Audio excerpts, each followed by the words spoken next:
Bem-vindos à conversa número 227, dedicada à águia cobreira.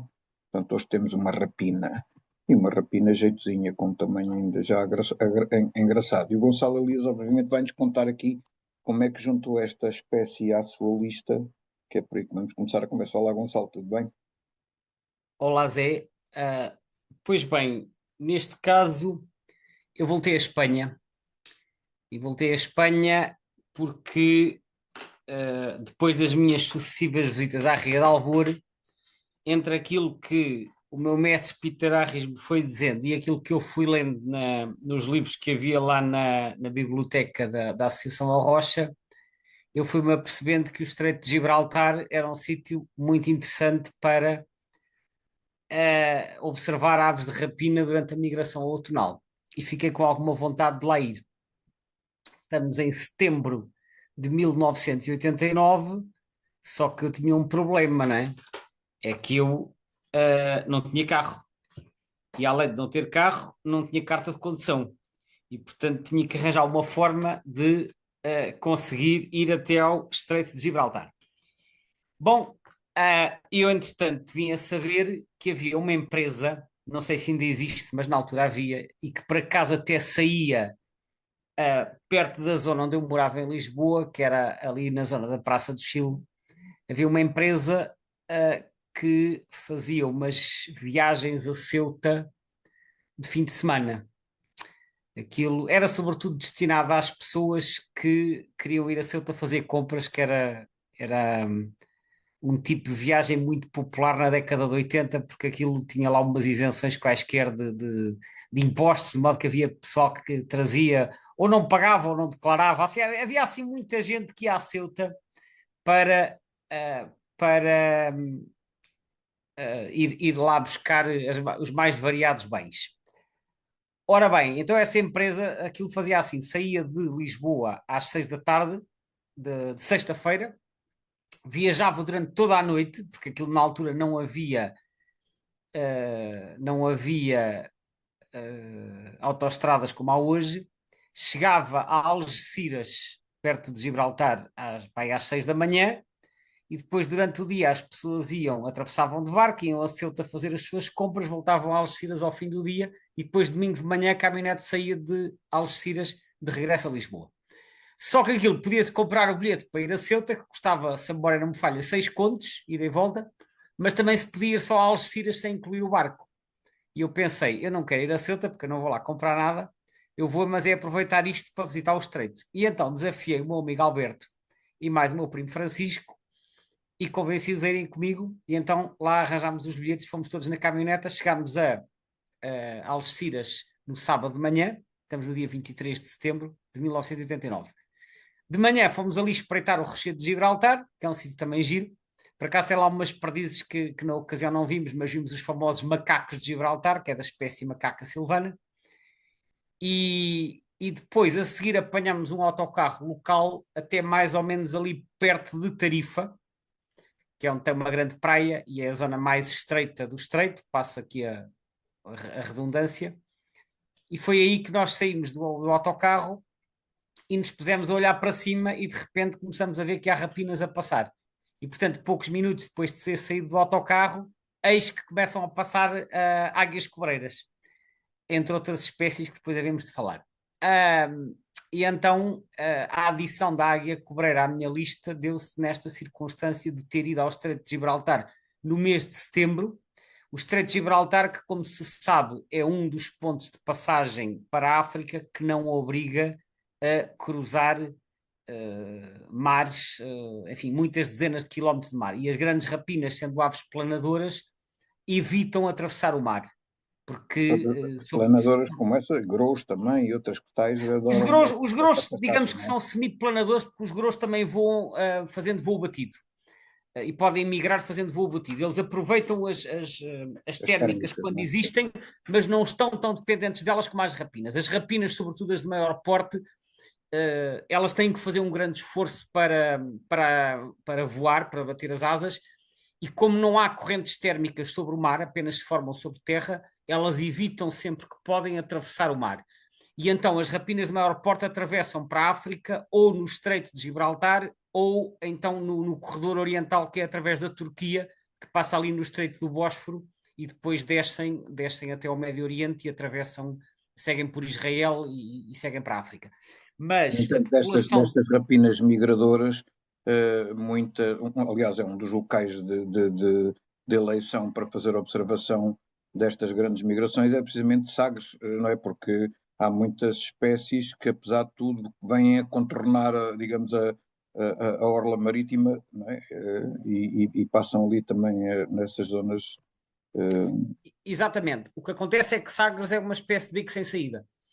Há rapinas que vêm a migrar, sobretudo as mais jovens, provavelmente porque não conhecem o percurso e por isso não se orientam tão facilmente, mas qualquer rapina que venha a migrar para sul sem encontrar a nossa linha de costa, depois pode ir migrando para sul ao longo da costa porque não vai querer aventurar-se pelo mar.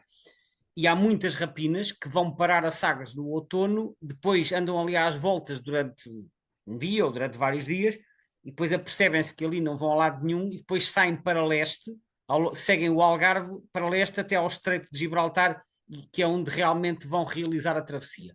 Portanto, Sagres acaba por funcionar como um ponto de concentração. Sabe-se que as rapinas mais pequenas, como os gaviões, às vezes então seguem pelo mar adentro, mas as maiores não arriscam e, portanto, Sagres acaba por ser um ponto de concentração e passagem, mas não de travessia. A travessia dá-se no Estreito de Gibraltar e, na altura, na década de 80, não havia ainda os observatórios como há hoje. Hoje já lá há vários observatórios e há grandes concentrações de observadores no outono. Nós, na altura, sabíamos de alguns trabalhos que tinham sido feitos, em particular pelo Clive Finlayson, que é um ornitólogo que durante muitos anos foi diretor do Museu de História Natural de Gibraltar. Não sei se ainda lá está ou não, mas ele produziu muita informação escrita e alguma dessa informação eu encontrei na biblioteca da Associação Arrocha e, portanto, eu apercebi-me da diversidade de espécies que ali se podia observar e achei que a altura era boa, efetivamente valeu a pena. E esta espécie digamos, um pouco conhecida também por ter períodos de migração relativamente alargados e não ser assim tão incomum quanto isso, conseguir ver ainda alguns indivíduos fora da época, digamos assim. Bom, sim, há aí dois aspectos. Por um lado, elas migram efetivamente bastante cedo. E quase todos os anos, em Portugal, os primeiros indivíduos aparecem normalmente a partir de finais de fevereiro. E eu já tinha lido nos trabalhos do Clive Finlayson que no Estreito de Gibraltar o pico da passagem para norte, portanto das aves que vêm da África, dá-se durante o mês de março. Portanto, as primeiras aparecem em fevereiro, depois há muitas a passar em março e depois podem continuar nos 2 meses seguintes. No outono, o pico de passagem para sul dá-se em setembro e em Sagres também aparecem muitas nessa altura, mas às vezes os indivíduos mais tardios podem aparecer tão tarde como no início de novembro. Portanto, o período é de facto muito alargado. Depois também se sabe que de vez em quando aparecem no inverno em Portugal e quase todos os anos há observações de indivíduos no inverno, principalmente no sul, portanto no Algarve e no Baixo Alentejo, embora haja registros mais a norte, até em Trás-os-Montes em dezembro, e ocasionalmente até aparecem concentrações notáveis no inverno. Por exemplo, no Algarve há pelo menos 2 registros de 10 indivíduos em dezembro, na zona de Vila do Bispo, e um registro de 15 indivíduos em janeiro em Silves. Mas eu diria que isto são concentrações excepcionais. E há uma de 16 indivíduos, estou a ver, e outra de 18, também no início de dezembro. Se bem que, sendo em Lagos e Vila do Bispo, às vezes podem ser migradores muito tardios. É muito difícil nós dizermos, porque elas têm um período de migração muito alargado. Agora, há observações em pleno inverno, em dezembro e em janeiro, portanto, eu não tenho grandes dúvidas de que algumas ficarão por cá. Mas a maioria vai-se embora e, portanto, os picos de passagem são em março para norte e em setembro para sul. Realmente eu não há muito tempo, e talvez há 15 dias, nós estamos a gravar isto em novembro, e talvez aí fins de outubro, vi também passar uma águia cobreira aqui na zona de Setúbal, portanto elas são mais ou menos fáceis de ver mesmo assim um bocado nestas alturas, um bocado fora do normal. Fácil de Sim. ver e de identificar é de facto esta rapina, não é? Esta tem umas peculiaridades assim, não é? O facto de ser muito branquinha por baixo que a torna fácil de identificar. Sim, a espécie é razoavelmente grande, vamos dizer assim. Portanto, é uma águia já com uma dimensão considerável. E a plumagem caracteriza-se exatamente por ser bastante branca por baixo, que é uma das características que mais destaca, embora, devo dizer, elas são um bocadinho variáveis. Portanto, há indivíduos que são completamente brancos por baixo, portanto, é assim uma brancura quase completa.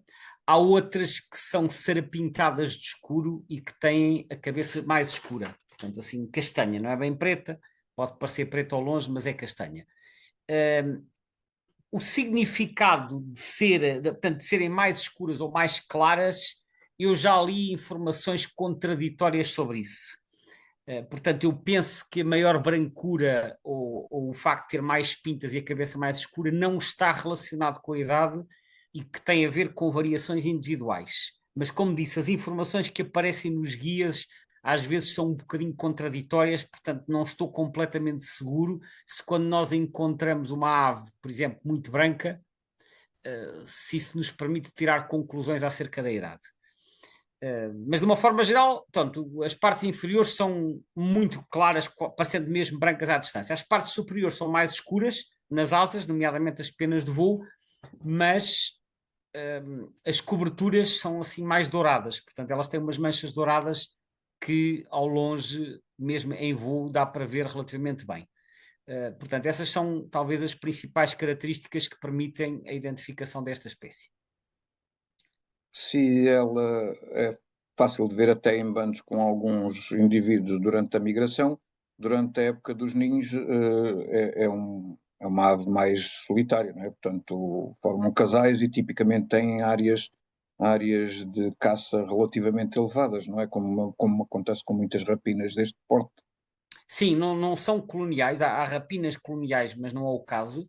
Portanto, esta espécie nidifica isoladamente, será só um casal, como tu referes, e depois terá, obviamente, a sua área de caça, o seu território, se assim podemos dizer, portanto, a densidade irá naturalmente variar consoante, se quiseres, também os recursos alimentares disponíveis, mas não é habitual vermos esta espécie em bandos durante a época dos ninhos. Ocasionalmente já cheguei a ver, por exemplo, grupos de três. Os grupos de três que às vezes se observam, por exemplo, em abril, poderão estar realizados com a formação de casais. Imagina, pode haver ali um macho e duas fêmeas, ou dois machos e uma fêmea, e o casal ainda não está constituído e, portanto, ainda pode haver ali alguma interação entre vários indivíduos até se estabelecer o casal. Mas de resto, depois nidificam isoladamente. O ninho é construído numa árvore, uma árvore que pode ser muito alta ou menos alta, mas elas não são, as águias cobreiras não são aves florestais. Elas precisam das árvores como suporte para os ninhos, mas elas caçam em terrenos abertos. E, portanto, nós vamos encontrá-las ou em orlas de florestas ou então em zonas com árvores mais dispersas, porque elas caçam muito com a visão e precisam de terrenos abertos onde possam caçar. Portanto, eu diria, zonas abertas com bosquetes ou com árvores isoladas são o tipo de habitat em que as podemos encontrar na época dos ninhos. Como muitas rapinas, esta também digamos, usa a visão como sendo um sentido importante durante a caça, não é? Ela caça essencialmente répteis, não é? Eh, Essencialmente e, répteis, e portanto os répteis são detectados com a visão. Ela anda normalmente, anda não, voa a uma altitude certo, tipicamente, sim. O andar aqui é num sentido mais coloquial, mas certo. em rigor não devemos estar a usar esse termo. Portanto, ela voa a uma altitude normalmente algumas dezenas de metros e às vezes está a peneirar, portanto, peneirar é voar parada, é gerir o impulso das asas e equilibrando com o do vento, que é para conseguir prospectar o solo à procura de presas que se estejam a mexer. Os répteis são detectados com a visão. e ela consome sobretudo répteis e, como o seu nome indica, principalmente cobras. E as cobras, no caso da Europa, representam 70 a 80% das presas. Ou mais, dependerá das zonas. Portanto, elas têm preferência por cobras, é naquilo que elas se especializaram, e sobretudo cobras não venenosas, segundo o Birds of the World, que podem ter comprimentos bastante grandes, até um metro e meio de tamanho. Habitualmente consomem uma ou duas cobras por dia. Isso também explica porque é que esta espécie é migradora. Repara, no inverno as cobras recolhem-se, podem não estar a Exato. hibernar completamente, mas saem muito pouco, só sairão assim nos dias de sol, mas de resto nós raramente vemos cobras no inverno e, portanto, elas teriam dificuldade em sobreviver durante o inverno, e isso explica porque é que esta espécie é migradora, tal como acontece com aves insetívoras, por exemplo.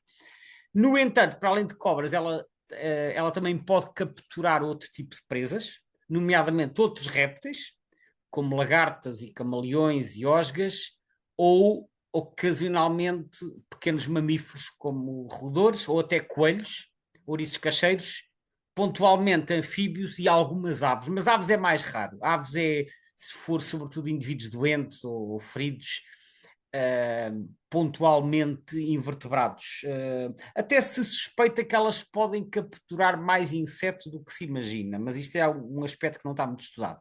Agora, a verdade é que elas de facto são especializadas em cobras, e é curioso porque eu já reparei que as águias cobreiras não se veem tão frequentemente à bulha com outras rapinas como acontece com a maioria das espécies. Ou seja, quando encontras espécies de rapina de diferentes espécies, é frequente tu veres conflitos entre peneireiros e bútios, ou entre bútios e águias maiores, ou entre corvídeos e toda a espécie de rapinas.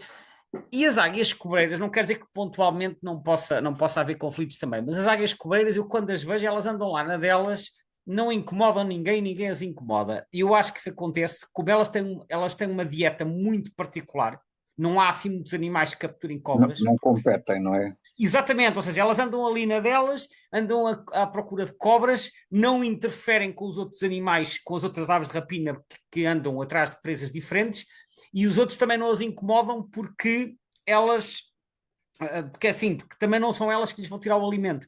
A Elas têm ganha uma volta dieta. aos outros até agradecem, porque se os outros tiverem, por exemplo, os seus ratinhos e outras coisas do género na sua dieta, cada vez que a águia cobreira come uma cobra, é menos um predador de ratos, não é? Exatamente, ou seja, portanto, pronto, pontualmente há conflitos, nomeadamente até pode haver corvídeos a atacar, porque não quer dizer que quando aparece um corvídeo e vê uma rapina, saiba logo que rapina é que é. Portanto, quer dizer, não estou a dizer que isto acontece sempre, mas tenho reparado que é uma ave que não se envolve tanto em conflitos com outras espécies, que é Agora, curioso, de facto. há uma coisa que vamos ter que discutir agora, ou vais ter que explicar agora um bocadinho, porque eu fiquei aqui um bocadinho sem perceber muito bem este, este contexto da coisa, que é o estatuto de ameaça, porque ela está dada como quase ameaçada, se não me engano, não é? Em Portugal. Exatamente. Em Espanha acho que é list concern, e em Portugal, quando nós olhamos para o mapa comparativo do Atlas, do terceiro Atlas com o segundo Atlas, até encontramos, para já, Portugal inteiro quase cheio de quadrículas marcadas. E segundo, muitas quadrículas marcadas a verde, ou seja, supostamente ali uma expansão das áreas de nidificação. Também há bastantes vermelhas, não é? Mas zonas, portanto, que se calhar deixaram de nidificar. Isto, não sei se não me parece assim muito coerente este estatuto quase ameaçado. Bom, o que acontece com o estatuto é o seguinte. Bom, mais uma vez há aqui como já temos referido, como já temos referido para outras espécies, há aqui várias contradições. Há aqui várias, e eu acabo por ter sempre alguma dificuldade também em explicar estas categorias, porque há vários casos em que eu tenho a sensação que as pessoas que trataram da parte das categorias não falaram com as pessoas que trataram do Atlas e vice-versa. É só uma sensação que eu tenho, não sei se foi assim ou não, porque eu não fiz parte da equipa, mas repara, por exemplo, olhando para a situação do Atlas, o que nós vemos tem de facto alguma expansão bastante visível, embora também haja diminuições, e depois temos estimativa populacional, continente, 500 a 1000 casais, né? Tem a estimativa. Ora, 500 a 1000 casais quer dizer 1000 a 2000 indivíduos adultos, maturos, sem contar a juvenil, portanto 1000 a 2000. Mas quando vamos à lista vermelha, e aqui a lista não é só o site, é no fecheiro PDF, diz população reduzida que se admite ser inferior a 1000 indivíduos maturos. Ora, sendo inferior a 1000 indivíduos, isso já permite colocar a espécie na categoria vulnerável, ao abrigo do critério D. E depois, na adaptação à escala regional, desceu um nível e por isso é que passa de vulnerável para NT. Mas a contradição aqui é, então, mas se no Atlas diz que é 500 a 1000 casais, que são 1000 a 2000 indivíduos, qual é a base para se dizer na lista vermelha que a população pode ser inferior a 1000? Se a população pode ser inferior a 1000, então o limite inferior da população nidificante não podia ser 500, tinha que ser 400 ou 300 ou qualquer coisa assim. Portanto, os dados populacionais da lista vermelha não batem certo com os dados do Atlas. Vai daí, eu não sei qual das estimativas é que está correta, se é a que diz que é inferior a 1000, se é a que diz que é entre 1000 e 2000 indivíduos. Portanto, neste sentido, eu não sei até que ponto é que o critério populacional é um bom critério. Porque de facto elas parecem estar em expansão. Estes dados populacionais de 500 a 1000 vieram do relatório da Diretiva Aves, que foi feito para o período de 2013 a 2018. E foi esses dados que foram usados no Atlas. Portanto, há aqui alguma contradição no que toca aos dados populacionais. E já agora, a propósito do Atlas, tu tens lá um separador que nós raramente consultamos, porque de facto tem muito pouca informação pela metodologia que foi usada, O da que abundância. é o da abundância. Ora, este da abundância tem assim umas bolinhas muito clarinhas que não te permitem perceber absolutamente nada em termos de abundância. Mas é assim, eu também não me surpreendo muito, porque as rapinas tipicamente têm áreas digamos, territórios muito grandes. Não é? Portanto, também é normal que elas não se misturem muito, não é? Portanto, se Não, tivermos um mas a sítio questão com não é uma essa. abundância muito grande de rapinas, isso é que é de estranhar. Não é isso, mas a questão é que o facto de que este mapa de abundância não ter grandes dados tem a ver com a metodologia de tratamento de dados que foi usada. Só que quando nós olhamos para o texto, no segundo parágrafo, o texto diz assim: trata-se de uma espécie claramente mais abundante nas serras algarvias e no Baixo Alentejo, na beira interior e em Trás-os-Montes e Alto Douro. É notoriamente mais abundante nas regiões interiores do que mais perto do litoral. Ora, o que eu digo é o seguinte: o mapa do Atlas não permite concluir isso, nomeadamente o mapa da abundância. Portanto, este texto pode refletir alguma percepção que exista relativamente às zonas onde a espécie é vista mais vezes, e todos nós temos as nossas percepções, mas o objetivo de fazer um atlas com dados quantitativos é exatamente conseguir eliminar os efeitos de enviesamento para nós termos uma métrica que te permita determinar em que zonas é que uma espécie é mais abundante. Eu olho para este mapa e eu não consigo. Haverá aí uma ou outra quadrícula, quer na Extremadura, quer na Beira Baixa, quer na Beira Alta, uma ou outra quadrícula com uma cor mais escura, mas são coisas pontuais. Não há aí uma mancha de região que se destaque em termos de abundância que te permita dizer a espécie é mais abundante nesta região.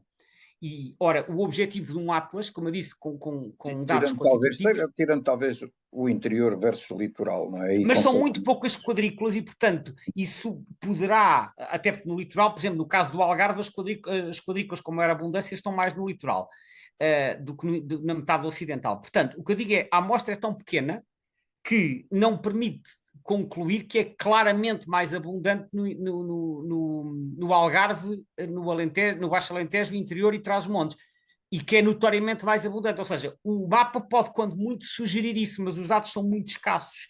Isto acontece com outras espécies em que os textos às vezes refletem mais a percepção do que os dados do Atlas. Ora, o objetivo do Atlas, como eu disse, seria recolher dados quantitativos que nos permitam medir, até porque, repara, sem um Atlas nós tendemos a visitar mais determinados sítios que conhecemos, ou onde gostamos de ir ver aves, ou onde há um projeto por qualquer motivo.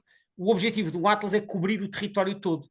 E eu recordo-me, quando colaborei no segundo Atlas, que isso, eu colaborei bastante em trabalho de campo, e isso acabou por me levar a sítios onde eu nunca tinha ido ver aves, onde nem me tinha passado pela cabeça ir ver aves, e que depois até encontrei lá algumas diversidades interessantes. Portanto, o que eu quero dizer com isto é que quando os mapas quantitativos não permitem concluir nada acerca da abundância relativa das várias regiões, então, do meu ponto de vista, faz sentido que o texto que acompanha o mapa também reflita essa conclusão.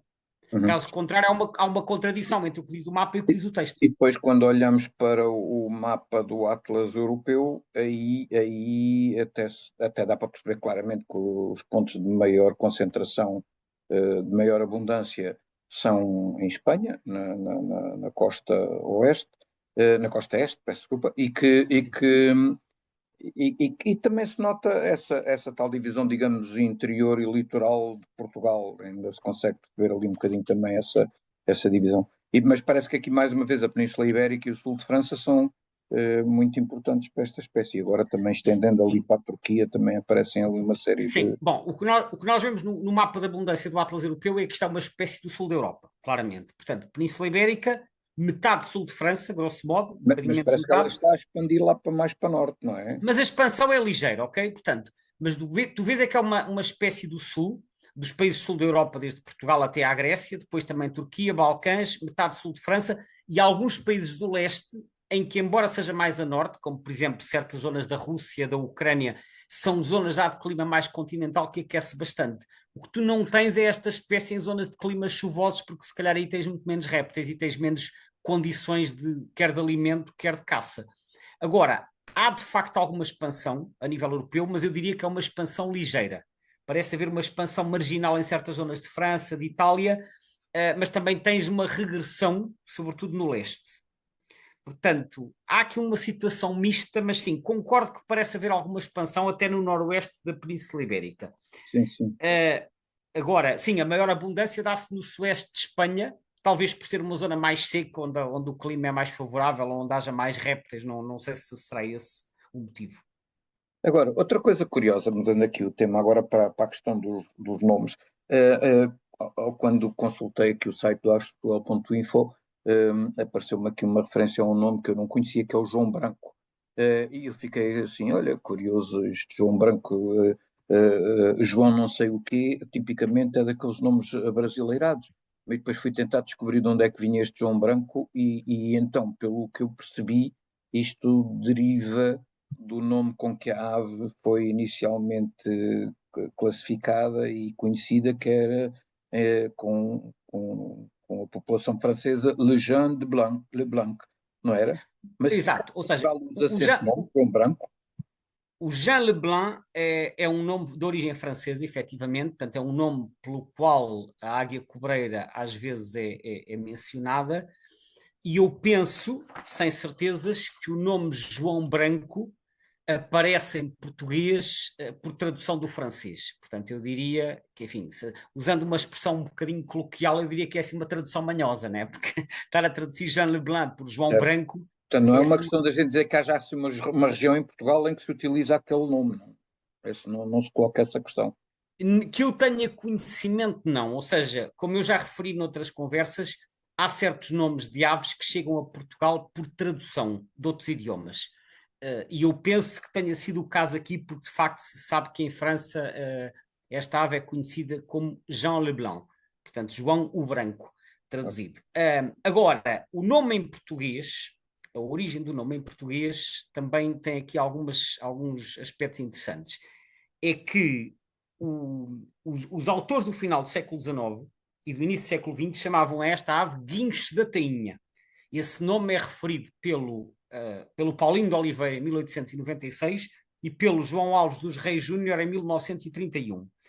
Mas eu penso que este nome, isto agora é uma suspeita minha, mas eu penso que este nome deve resultar de alguma confusão, porque guincho era também o nome dado à águia pesqueira, regionalmente. E a águia pesqueira é que apanha tainhas e não a cobreira. Como as duas são relativamente brancas, é possível que tenha havido alguma confusão entre as duas espécies e que a determinada altura alguém tenha referido a águia cobreira como sendo guincho da tainha.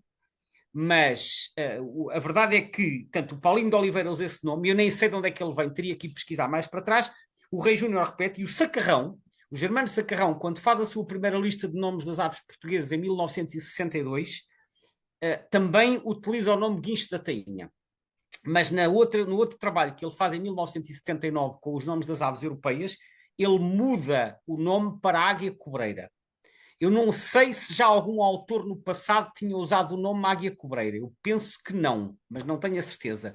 Portanto, poderá ter sido o Sacarrão que introduziu o nome Águia Cobreira. Mas é um nome que fica bem. Fica bem porque é um nome que reflete bem o comportamento da ave, além de que, por exemplo, em espanhol também chamavam águila culebreira, agora chamam só culebreira europeia. Eu acho que eles deixaram cair o águila porque isto não está na família Aquiliné, na subfamília Aquiliné. Eu acho que eles quiseram rearranjar os nomes de acordo com a taxonomia, mas em inglês também passaram às circetes, passaram a chamar Snake Eagles, portanto, Águia Cobreira eu acho que é um nome adequado. Guincho da Tainha é um nome desajustado, primeiro porque nós, quer dizer, a ave não se alimenta de peixe e depois haveria esta confusão eventualmente com a Águia Cobreira.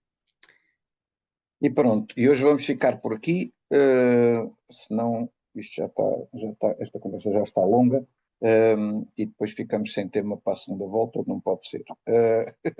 Gonçalo, mais uma vez, obrigado pela conversa, Obrigado, Zé. e obrigado a todos que nos ouviram, e até à próxima conversa. Até à próxima. Obrigado.